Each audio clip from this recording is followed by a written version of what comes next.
The container of caramel corn was practically untouched. That image remained stubbornly fixed in my memory. We endured a lengthy film, yet not a single kernel passed her lips. Not even one. Her fingers delicately traced the edge, as if disconnected from the snack, or perhaps from me. She had a habit of devouring half the contents before the opening credits concluded. But on this occasion, she merely stared intently at the screen, maintaining an unnatural stillness, her breaths measured and her blinks deliberate. My gaze was fixed on her, not the movie. I abandoned any pretense of attentiveness. I studied her expression, trying to decipher the changes that had already taken place. There was no suspicion, not yet, just the hollow awareness that someone was mentally distant, despite being physically near. As the closing credits appeared, she didn't move. She simply turned towards me. Finally, she met my gaze, the first instance of true connection that evening, and stated calmly, "Come Saturday, I intend to do something you will never forget." No, no, no. I waited for a mitigating phrase, for any addition that might render the statement acceptable. None came. The lights brightened, patrons streamed past, laughing about the plot twists, debating the conclusion, while we remained motionless, like strangers who had lost their way back to reality. During the drive home, she played music. It was loud, too loud for conversation. Her nails tapped rhythmically on the steering wheel, as if she had rehearsed this performance, as if the drive were a carefully orchestrated part of the plan. Upon arriving, she didn't wait for me. She simply seized her coat and bag and entered the house. No keys, no explanation. Later that evening, I discovered her on the patio. She stood barefoot in the chill, clutching her cell phone, as if she had just absorbed painful information, but her face revealed nothing. It was an empty canvas. I inquired, "Are you all right?" She inclined her head slightly, avoiding my eyes, and responded, "By the moment you realize the truth, it will be irreversible." Then she retreated inside, shutting the door behind her. I didn't pursue her, not out of choice, but because I suddenly felt like an intruder in my own life. It struck me that she had ceased using the term sweetheart weeks ago. Saturday was still a day away, but I couldn't quell my unease. She never alluded to her declaration at the theater again. Not once. I might have dismissed it as a figment of my imagination, were it not for the sinking feeling that accompanied her every effortless smile. Her movements were graceful, precise, carefully controlled in a manner that defied her usual demeanor. That morning, as she showered, I passed her phone on the dresser, its screen face down, always locked now. I had no intention of touching it, truly, but I lingered on it for a fraction of a second too long. She must have sensed the floorboard creak or detected a change in the air, because she called out from the bathroom, "Looking for something?" I claimed I was only grabbing socks, but my voice sounded foreign even to my own ears. When she left for her office, I accessed our shared digital calendar, not to pry, or so I convinced myself, but simply to check her schedule for Saturday. It was bare. No dental appointment, no shopping list, not even her customary video call with colleagues. A clean slate. That's when I opened the deleted items folder. 3 entries were labeled with the single initial J, and another simply read resolution. Each had been erased days earlier. I couldn't recover the details. They were simply gone, as if they had never existed. However, the dates corresponded with the past 2 weeks, the same period during which Aurora had begun to drift away. She was dressing more elegantly, sleeping rigidly, and laughing excessively when her phone vibrated. My head throbbed. I knew better than to jump to conclusions. We had navigated difficult periods before. Every couple does, but this felt different than mere distance. It felt like a replacement, as if I had already been supplanted by someone who simply hadn't officially taken up residence yet. That evening, she returned home late, claiming she had assisted a colleague in preparing a client presentation. I nodded and said, "Cool," pretending not to notice the faint smudge where her lipstick had been reapplied, but slightly off-center. She stood before me in the kitchen and inquired, "Why have you been acting strangely lately?" "Strangely how?" "Like you're observing me," she said, pausing, "as if you're anticipating something." I wanted to shout that I was. Instead, I merely shook my head. "You said Saturday would alter everything." She blinked. "I did?" "You did." She smiled, that same detached, unsettling smile that didn't belong to the woman I had married. Must have been a joke. But it wasn't. We both knew that. Later, as she took another shower, her second of the day, I stood in the corridor, fixedly staring at the door. I realized that if I entered, questioned her directly, and persisted, she might break. She might confess. But I remained still, afraid not of what I might hear, but of my potential belief in it. When she came to bed, she curled up beside me, as if she hadn't spent the entire week unraveling our shared reality with that single sentence in the movie theater.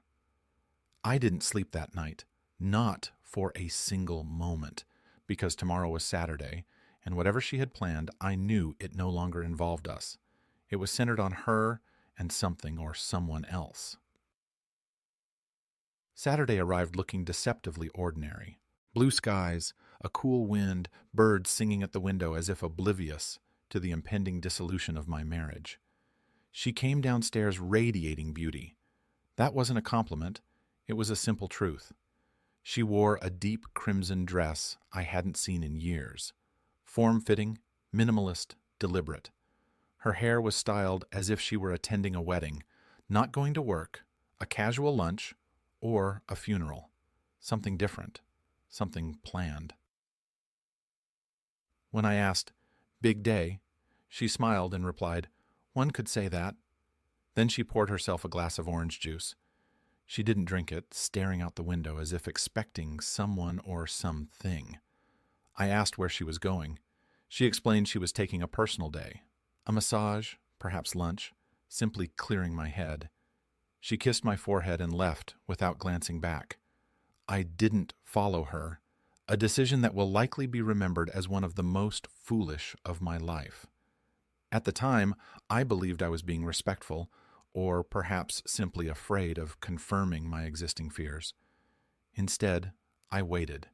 I didn't go to work, calling in sick, and sat by the window like a ghost, anticipating a haunting. Noon arrived. No messages, no notifications. Her phone's location services were disabled. I tried calling, reaching her voicemail twice, then 3 times. Still nothing. So I resorted to something I hadn't done since our wedding. I called my brother. Julian is a private investigator, has been for 12 years. He's the black sheep of the family, the one who missed my wedding to tail a city councilman's mistress through New Jersey. We don't communicate often, largely because Aurora has never been fond of him. She finds him paranoid and detrimental to my anxiety. But that day, I needed someone who wouldn't offer false comfort. I withheld the full story, simply requesting, "Can you help me track her? Find out her location." He hesitated, then asked, "Are you certain you want the answer?"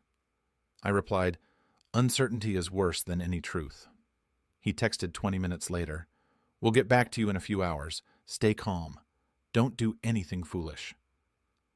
I sat on the sofa and stared at our wedding portrait on the wall. Her smile in that photo seemed alien, as if it belonged to someone I had never truly known. Time warped. At 3:47 p.m., my phone buzzed again. A text from Julian containing a single photo, unedited. Aurora seated at an outdoor cafe, not alone. Across from her sat a man I didn't recognize. Around 40, bearded, wearing a dark gray suit. Leaning in too closely. Her hand rested on the table, his covering it. She wasn't smiling. She was radiant.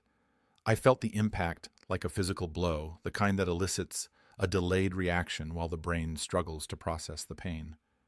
I called Julian. He answered on the first ring. "It looked romantic," he began before I could speak. The body language was evident. She kissed his cheek before I left. I didn't pursue her further. You didn't compensate me adequately for that.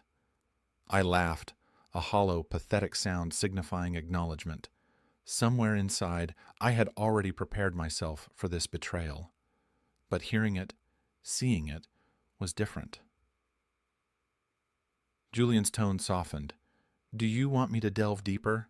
I could do so discreetly." I nodded, though he couldn't see me. "Yes." As I hung up, I sat for a long time. I didn't cry, didn't shout. I just kept thinking about the orange juice. She poured it, observed it, then left it behind, like a symbol, like me. And somewhere out there, she was walking alongside a man whose name I didn't know, executing a plan she had meticulously crafted. Come Saturday, I intend to do something you will never forget. She had meant it, but she was mistaken. I wouldn't forget it because it was the moment I decided to disappear. I didn't sleep that night, not out of anger. I didn't even feel anger, not yet. What I felt was worse. Detachment, a numbness that creeps in when something dies prematurely. My marriage didn't end in a fight. It ended silently on a Saturday afternoon while she held another man's hand across a cafe table. Aurora returned home late. I didn't ask about her whereabouts. I merely watched from the upstairs window as she exited a black car I didn't recognize. It wasn't a rideshare or a taxi. It idled for a few seconds before driving off slowly and deliberately, as if the driver had no urgency. She didn't see me watching. She unlocked the front door with her usual composure and headed straight for the bathroom. That's when I noticed something that shook me more than anything else. She was humming. She hummed a tune I had never heard before. Light, airy, almost childlike. And her gait, there was a weightlessness in her steps, as if she had shed whatever burdens she used to carry within our home. Her steps no longer sounded like her own. They belonged to the version of herself she became when she left. I didn't confront her. I returned to the bedroom and lay on my side, eyes open in the dark, feigning sleep, when she eventually slipped into bed beside me without uttering a word. She didn't inquire about my day, didn't kiss my cheek. Nothing. She turned away, facing the window, and allowed the silence to envelop us like a coffin lid. On Sunday morning, she was gone before I awoke. No note this time, just a missing coat from the hallway and the lingering scent of a different cologne. Not hers, not mine. Something unfamiliar and expensive. By noon, I found myself doing something I never thought I would. I drove to a gas station in another part of the city, purchased a burner phone with cash, and called Julian. No names, just details. He answered after 2 rings. "She's seeing him again today," he said before I could even ask. "Same guy, same car, different location." I asked who he was. He replied he was working on it, but you're not going to like it. I followed them to a house in a gated neighborhood. He's not hiding her. They entered through the front door, as if it were their routine. I swallowed hard. The gated neighborhood wasn't just across town, it was exclusive. We had driven through it once, years ago, joking about how the wealthy residents must never tire of granite countertops and wine cellars. I drove there. I shouldn't have. I knew I was being irrational, reckless, but curiosity is corrosive. You believe you can control it, but it erodes everything. Pride, pain, patience, until nothing remains but the compulsion to see for yourself. I parked a block away and walked, without destination, simply following the ache. The house was unmistakable. 2 stories, immaculate landscaping, one of those modern mailboxes at the curb. And the car, the same black one that dropped her off the night before, was in the driveway. I didn't approach the house. I stood across the street, like a trespasser in my own life. Then a man walked onto the porch. Tall, clean-shaven, no beard as in the photos, wearing athletic clothing, holding car keys. Confident, unhurried, he scanned the street as if expecting someone. Then, I swear, his eyes met mine. Not a casual glance, a full pause. He tilted his head a brief moment, then gave a knowing nod, as if he recognized me, or, worse, as if he knew I would come. He entered the car and drove away with calm. I retreated into the shadows behind a tree, unsure if I would vomit or scream. Was she inside with him? Had he told her I was there? I left before I could find out. I didn't want to see her exit that house in the arms of someone else. Something had shifted. This wasn't just a fling. It wasn't casual. It wasn't new. She had built a life with him, complete with routines, locations, gestures, one that involved homes and mornings I was never a part of. She wasn't cheating. She was already gone. I had been too blind to see the illuminated exit sign she had lit up for me weeks ago. But that was about to change because tomorrow I would stop being the guy waiting for answers and I would start asking the right questions. And I already knew exactly who to start with. I didn't tell her I went to the gated neighborhood, not that night, not the next morning. I didn't need to. She knew something was different. She looked at me like a child peeking under the bed, unsure if the monster had crawled out. Every movement of mine seemed to unsettle her. My silence made her flinch. My questions, innocent on the surface, made her pause before answering. She didn't ask what I did on Saturday. She asked how I felt. "Everything all right?" she said while buttering toast she didn't eat. "Yeah," I replied, "just tired. Strange dreams." She nodded as if that made perfect sense. "Did you have the same one?" I smiled. "No, this one had new characters." She stared at me too long. Then she returned to the counter and said almost inaudibly, "Dreams don't mean anything." But hers did. That day I called Julian from the burner again, told him about the man's house. He swore it wasn't from him. "Someone's deeper in than me," he said. "Someone who wants you to see the whole thing." Hours passed, not because I was waiting for her to come home, but because I finally understood. This wasn't about cheating. This was about Aurora's second life colliding with a third one, a triangle where I was just the quiet corner holding the weight of everything. Someone, the man, or someone close to him, had just handed me a thread. All I had to do was pull it. Julian was right. Tuesday came in quiet. Aurora was gone before I woke up. I didn't even hear the door close, but I didn't mind. I needed space. The stranger had opened a door. One foot was inside. By noon, Julian called. "Her name's Hazel Caldwell," he said without pause. 23. Lives in that house with the guy Aurora's been seeing. I didn't say anything. He continued. "She's not his girlfriend. She's his daughter. His name's Silas Caldwell. Owns 3 construction companies. Widower. Few mistakes on record, but nothing recent. Low profile." "Why is Aurora with him?" Silas's name rang a small bell from a small part of town. Julian was silent for a second. Then he said, "You're not going to like this part. She's been seeing him for almost 9 months." 9 months? I shook my head.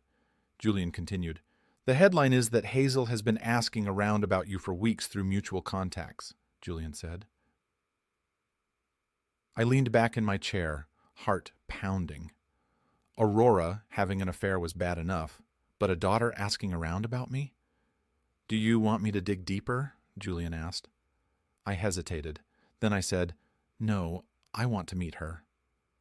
That evening, I drove back to the gated neighborhood. Not to spy. I parked 2 houses down and walked up the path. I rang the bell and waited. The woman who answered wasn't who I expected. It wasn't Hazel. It was Aurora. She opened the door as if she lived there. "What are you doing here?" she whispered. I stepped back. "So, this is where you go." Behind her, I saw movement, a shadow in the hallway. Hazel, holding a dog, walked into view. Calm. Aurora turned halfway and hissed something to Hazel, who walked upstairs without saying a word. "You live here now?" I asked. "You shouldn't be here," she said. I laughed, but it didn't sound like me. "Neither should you," I said. "I can explain everything, but not here." "Then where?" "Come to the house tomorrow. Our house. 5 o'clock. I'll tell you everything." I nodded slowly. "If you lie once, I'm done listening." "I won't." She walked back inside and shut the door without looking back. I stood there a minute longer, replaying Hazel's "saw me." I got back to my car. A note sat under the blade. "She's not the victim," was scrawled on the note. No name. That family. Tomorrow at 5 o'clock, I'd finally walk away. I got to the house at 4:57. I needed to walk through the front door on my own terms. I wanted control. Aurora was already sitting at the kitchen table, her coffee untouched. She didn't smile. She just nodded once. "I told him not to follow me," she said. "I guess I shouldn't be surprised. That family." She looked different, not ashamed. She looked like she had already told the story a dozen times. "I met him at a fundraiser almost a year ago. You were out of town for that conference in Denver. I wasn't planning anything. We just talked." She took a breath. "It wasn't supposed to last. He was charming but chaotic. I thought he'd disappear. Then I met Hazel. She's not a child. She runs that house. She runs him.